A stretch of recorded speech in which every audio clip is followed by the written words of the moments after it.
Hello, my name's Rory. I'm the Grassland Earless Dragon Specialist keeper here at Melbourne Zoo. And currently we're standing in our Keeper Kids facility.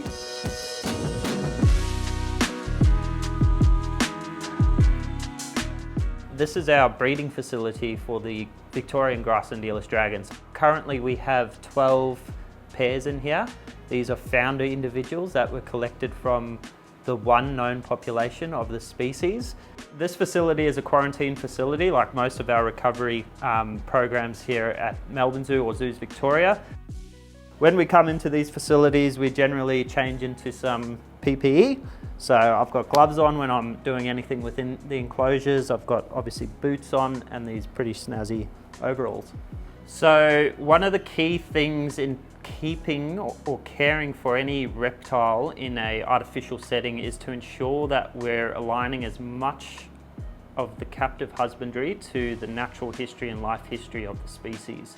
We have basking lamps, we have artificial UV, and we also have LED lights that help obviously provide visual light or full spectrum light for the animals and for the plants in the enclosures. So the Victorian Grassland Earless Dragon is one of our newest additions to the Zoo's Vic team. This little dragon was thought by some, but not all, to be extinct, and they were only rediscovered last January into 2023.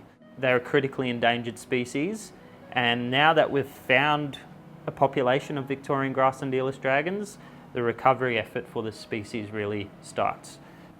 So in our first year of housing Victorian Grassland Earless Dragons here at Melbourne Zoo, we were very successful.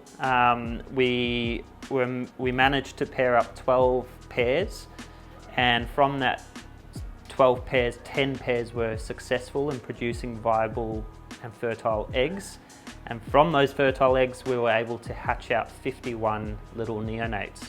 When these dragons hatch out, they're incredibly small. They're only about that big, and they average 0.7 grams. And here at Keeper Kids, viewable to the public, we have an incubator, and during breeding season the incubator is hopefully be full of eggs, and people from the public can come in and they can actually see the incubator in real life just from the viewing window. I mean, people should be caring about all wildlife and wilderness areas in the natural world, but Victorian Grassland Earless Dragons are an endemic species to Victoria, so they're only found here just outside of Melbourne, and historically they would have been in parts of Melbourne.